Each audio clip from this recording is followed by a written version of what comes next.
All right, continuing with the top 5 series. This is hip and hamstring dominant leg exercises. Now here's the thing, you can't only do a hamstring exercise. The quad is somewhat going to be involved, whether it's controlling or helping stabilize. The point is I want to emphasize the hamstrings and the hips. So these are my favorite body weight only or very little equipment based hip and hamstring drills. Okay, so my favorite of all time, great ass builder, especially for women, one leg Romanian deadlift. So if you know what a Romanian deadlift as far as a barbell is, it's basically pushing the hips back or getting your chin as far away from your tailbone as possible. That would be a Romanian deadlift. Nothing changes about the hip slide when you do a one leg RDL. Okay? What I would do is I would kickstand. Okay? Now the reason for the kickstand is right now most of my weight is balancing on my left foot. As soon as I put a flat foot, my weight shifts. It's going to make the movement incredibly wobbly. So just trust me, from a balance standpoint, this is a good way to go. So I'm going to kickstand. The goal, can I get my heel, my butt, and my head to be parallel to the ground? Now you can reach forward, you can reach down. I prefer to reach down. My heel, butt, and head, same level. Posture though is upright. Okay, I've got a relatively neutral spine or flat back. So here we go. Kickstand. Heel. Only back to kickstand. I don't want to put a flat foot. Here's the other side. Okay. What you should feel, hamstring, like crazy. Otherwise, you're reaching too far forward, possibly rounding the spine. You want a flat back. Okay, one leg Romanian deadlifts. Now, any kind of lunge, I don't care what kind of lunge is, generally we think of them as quad exercises. But depending on the range of motion you use, as far as the stride goes, you're really going to govern how much stretching in the hamstring and in the glute you're going to get. When you do this extreme range of motion reverse lunge, you might find your ass is sore for days after. It's a fantastic thing. So what do I mean by extreme range of motion? You have to figure that out for yourself. Here's a typical reverse lunge. And very upright, maybe slightly forward. So that would be a typical. Now I feel quad, hamstring, and glute about evenly.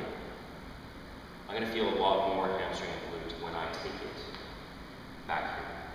Okay, a lot. That's all I feel is this. Still very upright. I'm trying to get my hip about as low as my knee. Much longer stride. Okay. Some of you shouldn't do that. Your quads are too tight. You're going to feel pulling on the knee. Your hips don't stay even. What's important, you don't want to go so far back that the knee is caving, hips are turning. You're just too inflexible. Shorten the range of motion. If I can go that far back and I'm still square, upright, I don't feel any bad stretching, then I'm okay. So again, that extreme range of motion. Okay? Murder your hamstrings. Murder them. Goat bag swings. Funniest sounding name ever. Learned it from Dan John, so I credit him. Generally speaking, use a kettlebell, but again, I'm trying to go as equipmentless as possible. Take your suitcase, okay? Or just happen to have a phone book laying around. I'm surprised they still make these. Okay, I'm gonna take a phone book. I don't care what the object is, okay?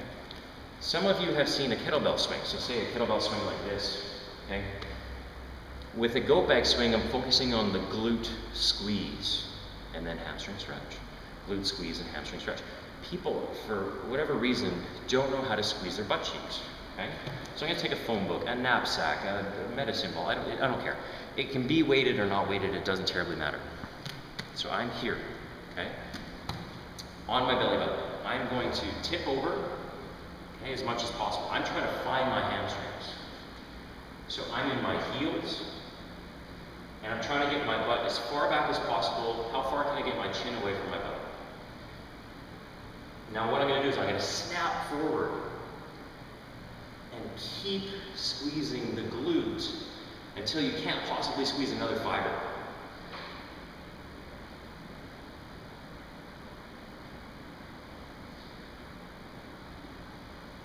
The knee may soften to allow a flatter back. I don't squat the movement. Okay? You don't bend the knees on purpose. The first time I did a goat bag swing, I didn't walk normal for about 4 days. I think I was using a 10-pound kettlebell. The weight doesn't matter. I'm down on the ground. Now, I purposely didn't add in a glute bridge for a reason, because I have a video on glute bridges. I think we should always do glute bridges, but these are two other hip hamstring dominant movements that I think are extremely beneficial. Sometimes you'll see them in warm-ups. I think it's good to do them all the time. So the first one, donkey kick to hip extension. So come right to the center. Now, if this is the quadruped or all fours position, my only problem with this movement is that people tend to do a lot from the lower back. So what I am going to do is I'm going to put my elbows down. It kind of curves my lower back a little bit so that I can't use it quite so much. And if I do, at worst, I'm creating a neutral spine. So here we go, donkey kick. How high can I get my foot to the ceiling? Leg or hip extend as far back as I possibly can. Drop. Donkey kick, hip extension. Donkey kick, that knee and hip extension. Okay? You should feel it all in glutes and hamstrings. Where it goes wrong is you're not focusing on the heel pushing back. Okay? So the heel up to the ceiling, the heel as far back as possible. When you point your toe, the second I point my toe, my leg drops a couple of inches and it turns into a quad dominant piece. Okay, so keep it in the heel. So again, ceiling, heel, down, ceiling, heel, down. Now here's the thing. No guy in their right mind would do that in a gym. And every single guy I've ever met has crappy hip structure. You need to do this movement. Do it in the privacy of your home. I don't care. Do low load glute exercises all the time. Because I found out the hard way that girls don't care about your biceps, care about your butt. Okay, fire hydrants. You gotta see this from the front and the side because compensating happens very frequently. I want my knees about shoulder width apart. My wrists may be a little bit more apart than that, okay? Again, I don't want to have this excessive curvature in my spine. If I can flatten it or neutral spine, I want a neutral spine. Here it goes. What does a dog do when it finds a fire hydrant? Pees on it, runs away. Pees on the next one, runs away. It's the only way I remember the name, okay? Side, back, forward are your cues. Leg out to the side as high as possible. Kick back with the heel, forward. Side, back, forward. When it goes wrong, and it happens all the time, drunken fire hydrants. Okay, so stiff, very stiff, no compensating. Side, back, forward, side, back, forward. When you switch sides, don't tripod. Your body is smarter than you, okay? Knees apart, almost in line with the wrist.